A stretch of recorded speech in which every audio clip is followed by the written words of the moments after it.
Nearly 50 years ago, 1974, a guy set IG up, investors' gold, as a way to speculate on the price of gold when it was not legal to own it at the time. And then over time, we've added all sorts of different asset classes to that, stocks, commodities, added all sorts of different products to that offering, and it's the one-stop shop to trade the markets. I think IG will always be the company that brought trading to the masses.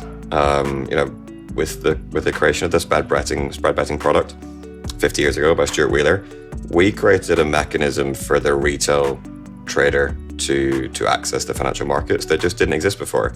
And that word democratization that people so often use, I think, is a brilliant word for what we've done. We have democratized trading in the non-US part of the world, especially, in a way that I think has changed the financial markets. So I thought of the name Tasty Trade because I've always liked tasty cakes, tasty freeze. Figured I'd go along with the food theme. Tasty Trade reminds me of tasty cakes. So I grew up in Western Maryland, Pennsylvania, kind of on the East Coast.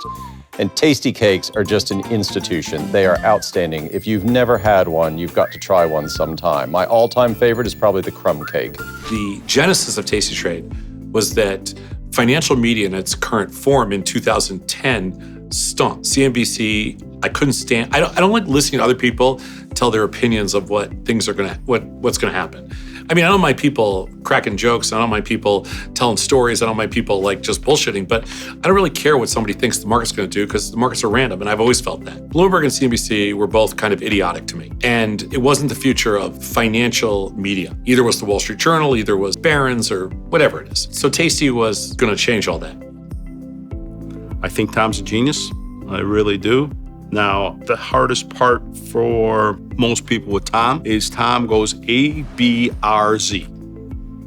Not intentionally, that's just how his mind works. He lives 5 years ahead of the rest of us. He sees what should be or it could be. The concept behind Tasty originally was that nobody had ever built a financial service firm on goodwill marketing. All marketing in this industry is paid for. So my idea was we're gonna build an organic, guerrilla-like marketing platform on goodwill. That's why we couldn't raise any money at first, because everybody said, you guys are idiots. If you give them something for free and you don't ask for the sale, I said, we're asking for the sale. We're asking that they open an account, but we are not charging for our content. And they're like, well, that's a crazy model. And I go, well, you don't understand the business. Tom and I, by creating Thinkorswim, changed the online retail space, completely changed it. I will always have fond memories of that platform. Don't use it, but it's our baby. And again, it did change an industry like finance, which is a big deal. Tasty Trade's never supposed to happen. Like Tasty Live was always going to have a media company and talk about financial news and trading.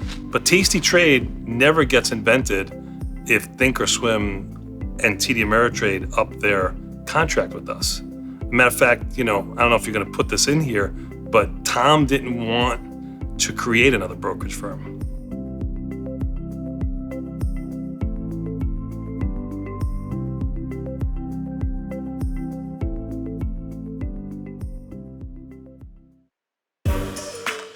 The reason I came back to do this again was because I thought we could change the industry again. And to change finance once in your life is amazing. To change it twice, it was just a challenge that I had to take. Our projections for the first year, I believe, were 15,000 customers, which I thought was low, but I would rather be conservative and then exceed. We went out with an indication of interest, and within 3 weeks, we had 20,000 people on the wait list. To which I called Tom and I said, we're gonna need a bigger boat.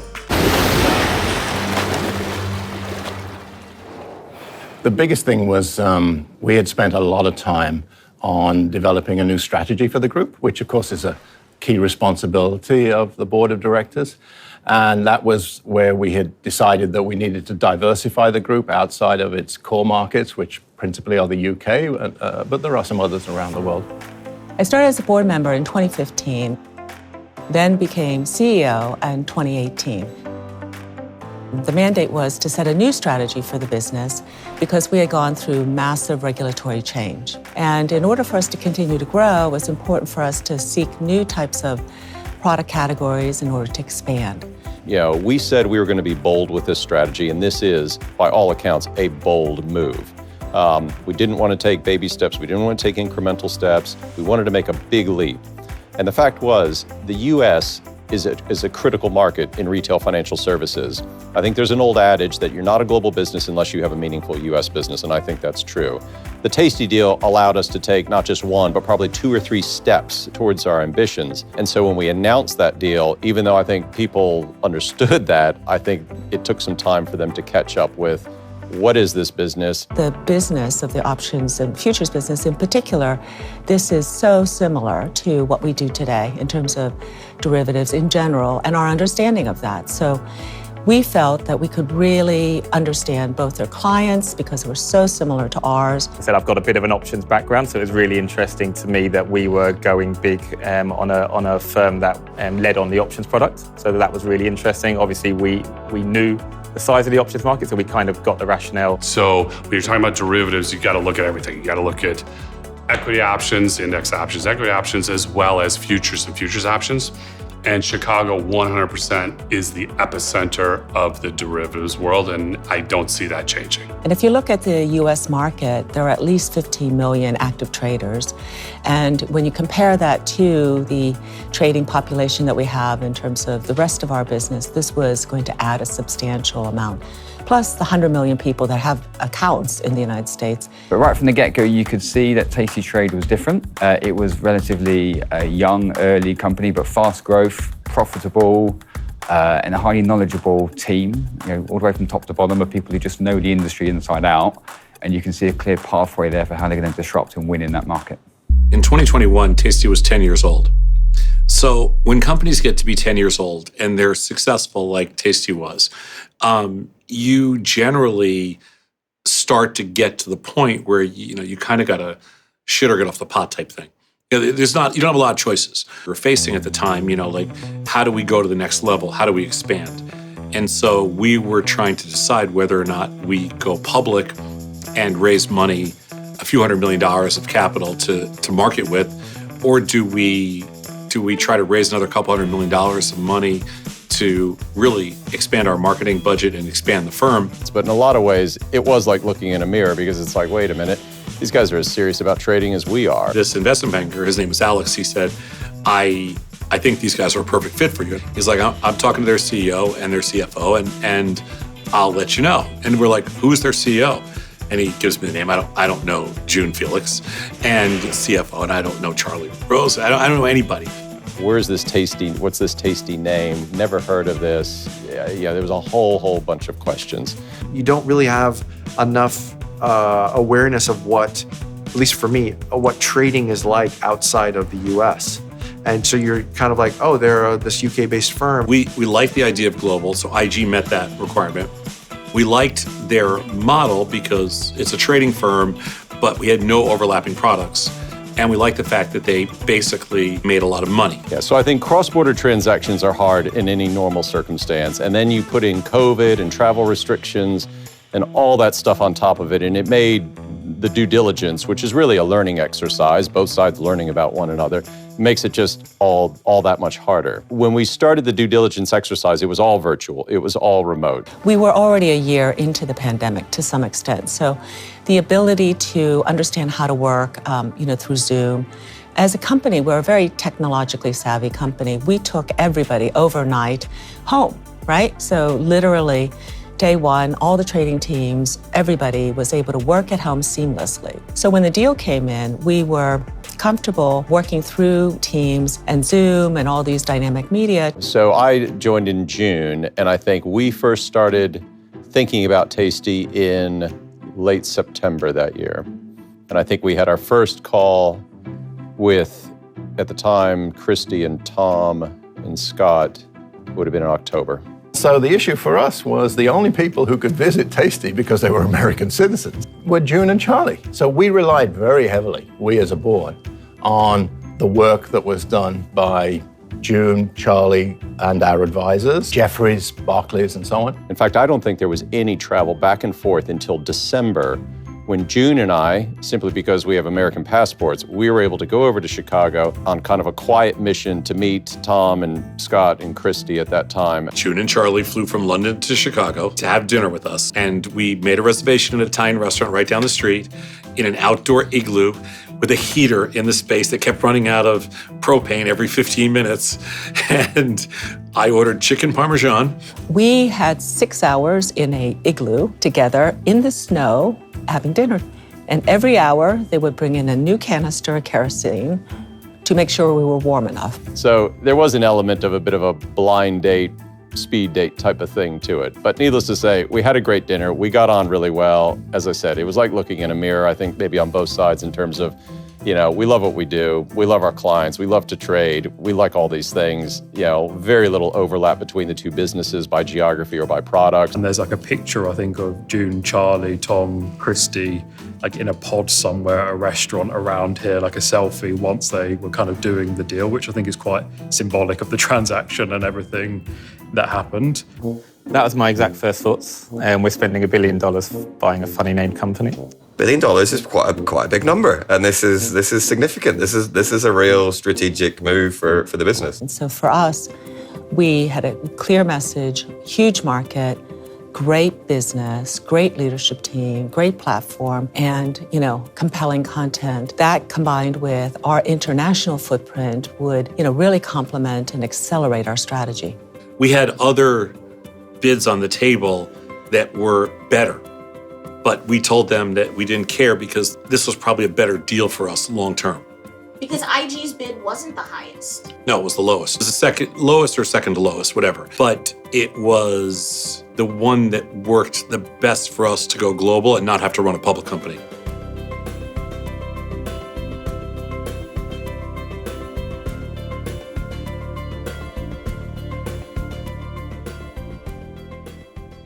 I think they really want to know, like, okay, are you guys gonna hang around? Are you gonna help us transition this?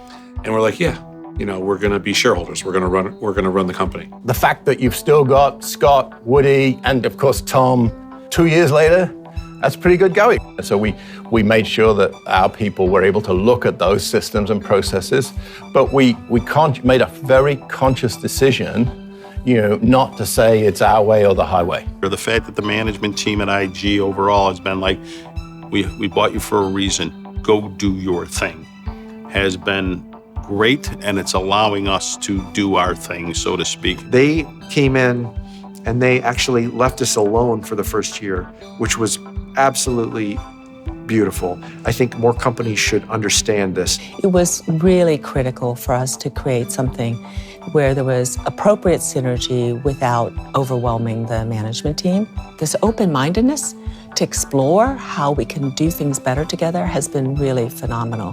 What I wanted to take advantage of is IG has an amazing marketing machine. They're unbelievable at it. And we just didn't have the talent within our walls to do some of the things that they're able to do. I think a lot of people say that Tasty didn't do marketing before the acquisition. I fundamentally disagree with that. I think Tasty had one marketing approach which worked incredibly well, which was content. Tom and I had many interesting conversations about the power or not of marketing, but there were some fundamentals that we needed to put in place. And then really setting the scene to hire in a really strong marketing leader with loads of experience who could take this amazing brand, put the infrastructure around marketing capability around it, and drive it forward. And in that, we found Kathy. Scott talks a lot about the fact that Tasty is the best brand that you've never heard of, and that's, I think, true. We are the best brand that people have never heard of, and so the first challenge is that, for people to figure out who we are, what we stand for, and what we're about. Rock, paper, scissors? He just played paper. He'll do it again. No, rock. Men statistically play rock, but he played paper and lost, and the mind works in patterns. He's going scissors. He knows I know he'll go scissors, but knowing I know he knows. Scissors, shoot. I thought we were doing rock, paper, scissors, shoot. It's always rock, paper, scissors. If you think like a trader, we've got your back. Tasty Trade. Join the club, genius. Join the club, genius. is such an amazing call to action. And it credits people with saying, if you're smart and you want to outsmart the markets and you want to be with people who understand you, this is the club to be part of. I think the Tasty commercial is terrific. We saw it for the first time in Chicago a few months ago, and it really captures very succinctly what Tasty is all about and who Tasty is going after. And we're starting to see what I would call green shoots from the marketing campaigns that's going on in Tasty. We're starting to see a slight, it's only very recent, but we're starting to see a slight uptick in the customer numbers. We've already seen brand awareness start to go up really dramatically. We have increased the number of people who are searching for us by over 100%. I think the simplest breakdown is probably between the OTC leveraged revenues and then non-OTC revenues, non-leveraged revenues, and that's roughly an 80-20 split. Now, thanks to Tasty, that mix has changed quite dramatically to what it is today. Prior to Tasty, I think we were down at something like only maybe 3% of non-OTC revenues. One of the things we have to do for IG is teach IG about Tasty, not necessarily culture, but just kind of a different attitude that we've brought to finance that most companies envy. We have great people in Krakow that the team in Chicago can learn to work with, so that's a great win. Absolutely. It's a very exciting opportunity that we've got there. The addition of capability in Krakow is fantastic. We've got some really great skill sets there, which are complementary and a great addition to the skill sets in Chicago. So I'm very excited for the new exchange concept that we're going to be coming out with, probably in first quarter of 2024. We think we have an idea that is going to completely revolutionize exchange-based trading. So we have Bad Trader coming out.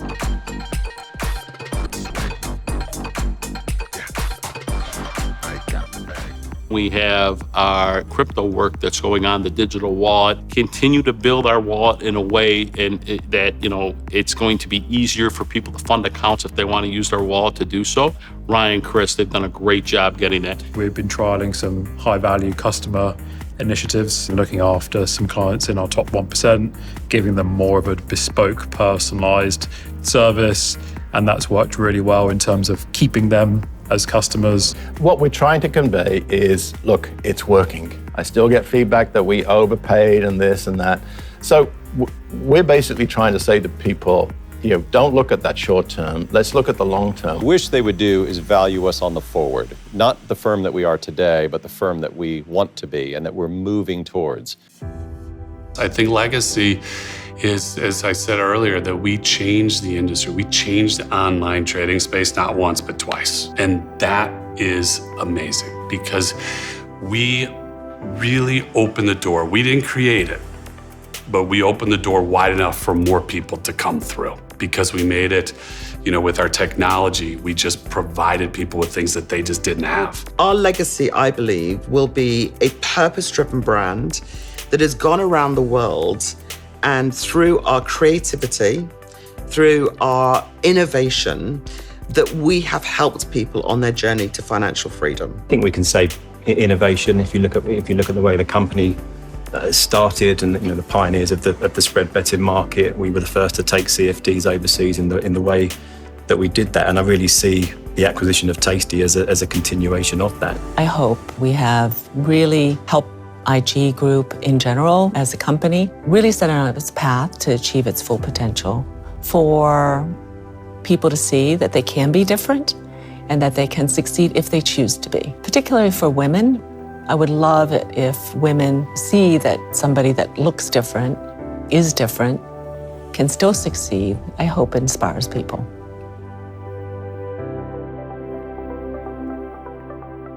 What's your favorite thing to eat in Chicago? Steak. The first has to be chicken parm. I became a bit of a chicken parm aficionado living in Chicago, and I must have had 15 or 20 of them in my time there. And you don't get chicken parm in the UK, it's not a thing. So I miss chicken parm. It was my number one. Pizza, obviously. Chicago's famous for its deep dish. The highlight of and it probably only happened once a month, the highlight of the month from an office standpoint was Small Cheval, which is Chicago's famous burgers. I do like a Chicago deep dish pizza. It's like nothing I've ever experienced before. It's just like, You know, like a slice is a pound of cheese and meat, like all mixed into one, which is good. Can you get crab cakes in London? You can.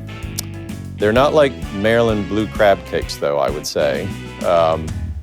So they're called crab cakes, but they're not what I grew up with. I went to school in the UK, and so, I mean, I can say like Tottenham, Buckingham,